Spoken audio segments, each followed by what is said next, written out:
Hola, my lovelies. It's me, author Alexandrian Fonte, coming to you with just a little another update. I'm trying to update the channels with all new videos because the vast majority of those are like seriously old. Um, for the 2021, I'm trying to get all new videos up. Um, they were already up there, but because of the fact that some of them were like years old, I'm trying to do new updated versions because as an author, I've grown. Um, I don't write in certain genres anymore. I started out writing one, and then I pretty much built onto that. I started out writing paranormal, and then I went to historical, then I went to contemporary, then I went to YA. Well, actually, then I went to erotic, then I went to YA, then I went to dark romance, and I still write in most of those genres, but this video today is basically explaining why I won't be writing historical anymore. I've stopped writing contemporary because, like I said, it's kind of heartbreaking. If you want to know why I stopped writing contemporary, there's a video over there. You guys can check it out. And it basically gives you my reasoning for not writing it anymore. Historical romance, I love. I love taking characters that are not mainstream and sticking them into historical romance. So when people think about historical romance that connects to minorities, they always automatically see the plight. And yes, the plight is there because of the fact that those times were very tumultuous and America has a very dark and ugly stain on its history when it comes to people of color. And I wanted to take that genre and make it happy too. Although the characters go through some bookie, um, I still wanted that love interest and that happy ever after, even with two people being of a different race. So I write interracial historical romance, and my characters can be African American, they can be multiracial like me, they can be biracial, triracial, whatever. And the love interest is a Caucasian man, so it's interracial. And what these characters have to go through in that time period to pretty much stay together, be together, have a life, what it's like. The reason Christine wants me to finish Zen is because um, Nomi, uh, excuse me, is a slave, um, but she's basically sold and she's taken to feudal Japan. And Judel is a shogun warrior, and excuse me, my throat's messed up today. Juro is a shogun warrior, and Juro means John, which is so cool. And My sister-in-law is Japanese, and so Juro is basically like from what she tells me, it's a very common name over there because it basically means John. Like how here we have John Smith, blah blah blah blah. It's like it's synonymous with like a basic name. And she gets sold and she gets taken to basically feudal Japan, and he pretty much saves her from some very bad things that would have happened to her. And then he realizes that he's in love with her, but he is a shogun warrior. And at this time period, they can have no other attachments except for the clan. And so he's Okuzu. And basically, when he fell in love with her, he uh, he derelicted his duty as a shogun warrior, and so he becomes Ronin. And basically, that book is like Not much finished. I swear the entire Christine, I'm not lying. The entire book is finished except for the ending. But I can't seem to find something that would make it happy because of the circumstances that happen in the book that would make it happy and this couple basically be able to to function, because the book, although Nomi and Juro start the beginning of the book, it's actually about their daughter Aiko and the Tagashi clan that Juro has this conflict with because of something that happened with Monet. That's her name. I'm so sorry. I said Nomi. That's my other book. Monet. So that's something that happened between him and her. And so Aiko finishes the book. And so the issue I'm having is trying to find a happy ending for Aiko and Tagashi. So yeah, I will diligently work on that for the rest of this year. Or the beginning of next year, because I got some other stuff that I need to finish um, for the rest of this year. But anyway, so that will pretty much be the last book that I write in historical. Historical is very, I'm not exactly sure what the word you could use for it, but when it comes to minority historical, really and truly, only minorities read it. And so I think that sucks. I think by mainstream reading it, they would get more more knowledge of people of color. They would get how people of color actually still feel about those instances in um, you know, in today's popularity, because not much has changed. People say, "Oh, well, they're not slaves anymore." Okay, but yeah, when you're in a systemic, system that continually treats you as if, excuse me, as if you were, therein lies the problem.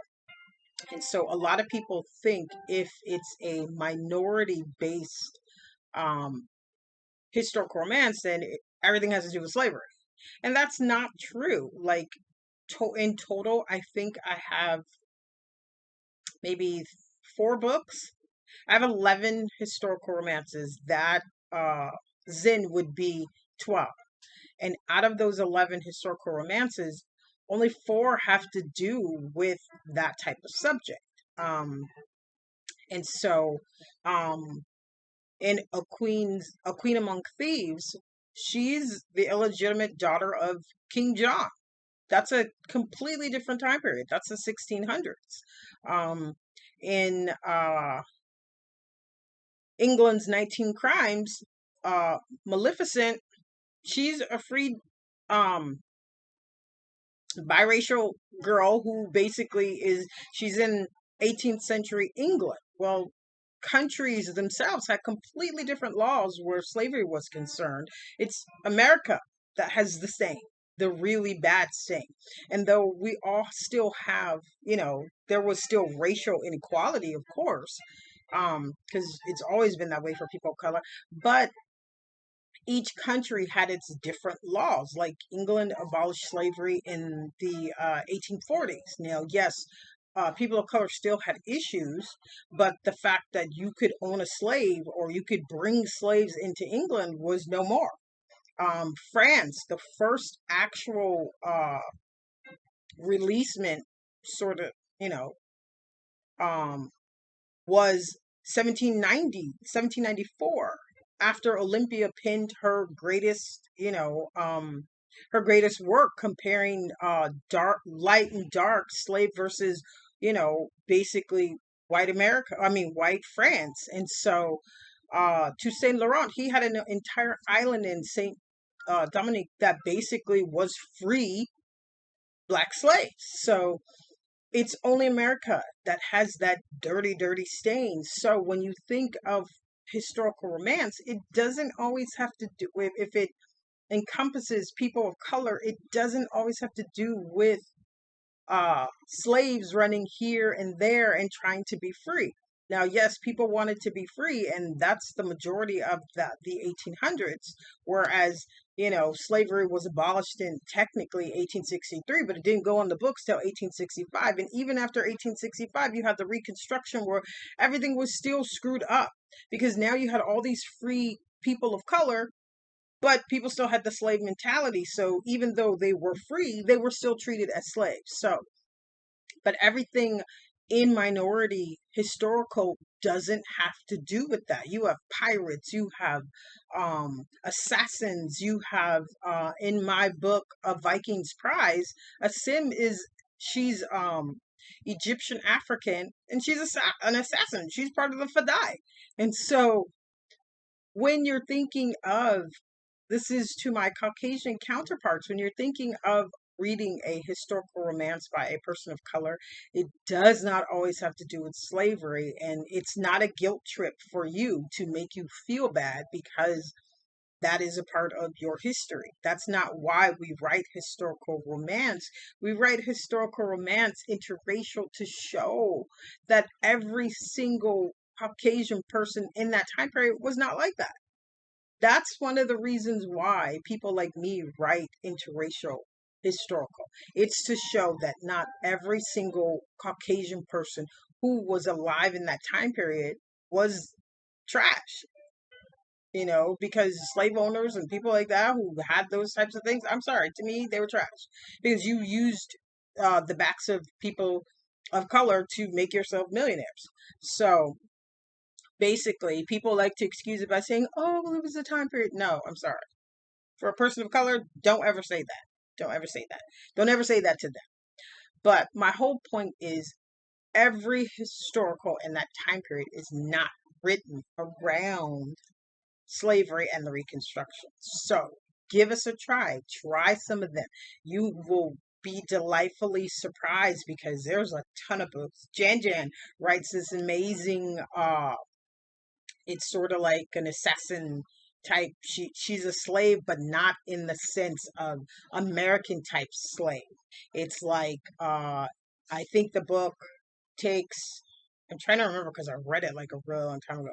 I believe the book takes place in the background or the back setting is Arabic, I believe, and so in the idea of a slave, not like an American slave, but like a concubine type slave. So there's a lot of books out there. Dang, I do actually, if you want to check out some of those authors as well, make sure you check out mine too. But if you want to check out some of those as well, I do a review channel that's called Passion for Books. And I review every genre that there is. So if you're an author watching this too and you want your book reviewed, we do live reviews on that channel. I haven't done them in a while. Since COVID hit, I think I've done one, maybe two videos because I haven't been on, which is the reason why I'm trying to revamp both of the channels now that I have some downtime. Um, but if you want to check out some of those books, authors of color, you know, that are amazing, like Kenya Wright. Let's see who else. Alexandria House. There's a whole bunch of authors on there, and then there's a bunch of indie authors too, because the channel basically is for indie authors. Now we do bring on, mainstream authors as well, but the channel is mostly for indie authors. So if you're looking for some good indie reads, pop over there and check that out too. It's called Passion for Books. You can either find it by typing in Passion of Book for Books, Passion for Books, or Latina Rom books. Basically, Latin romance, African American romance, Caucasian. The channel does everyone. It does everyone, from historical to YA. So pop over there, check it out. But anyway, so my whole point for that is the one of the main reasons why I really don't want to write it anymore is that's one of the main reasons because of that you know that inference that many people have to historical romance written by people of color. They always assume that that's what the book is about. There's some slavery strife or something like that. And although I believe that we need to continually keep that prevalent so we don't go back to those types of things, I ain't even gonna talk about what's going on in the world right now. But I just feel like it's so boggled down with um people's inferences and people's assumptions as to what the genre is for us, for people of color, because I see mainstream romance selling all the time. There's whole entire groups on Facebook, but I don't like, there might be like 20, 30, 40, 100 and something, 2,000 likes for a Caucasian author, but there might be like one or two for a person of color.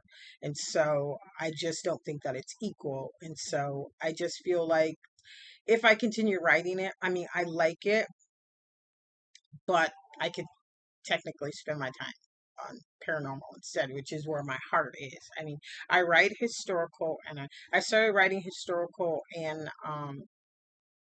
um, contemporary for fun, and now it's not fun anymore. So I feel like I will just use basically use my time on my paranormal and my dark romance. Those are the two that I will continue to write.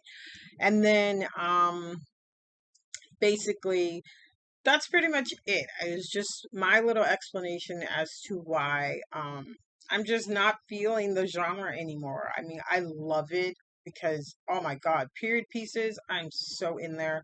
I probably watched the Pride and Prejudice with Keira Knightley probably like 1,000 times. So I love period piece dramas. I mean, they're like I was stuck on the underground, just like a whole, all of those period pieces. Some I can't watch or I have to like skip ahead because I can feel it in my chest, especially when it comes to people of color. Because, like I said, I'm Puerto Rican Creole, so you know, there's that like ancestry. And when I see that stuff, I have to like turn it off because then, I get upset. I'm like, so I have to turn it off. I can't like really watch it. Or I normally what I do is I just skip ahead.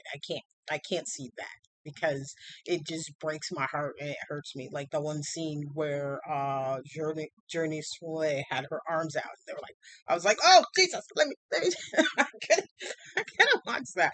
It just broke my heart. But anyway, and so I can kind of understand why people don't really care or don't really want to read it. But I'm telling you, there's some amazing books out there, and my Caucasian homies, check them out because they don't all have to do with that. I mean, I can understand, there might be some issues that you feel reading that kind of stuff, but it's a part of history.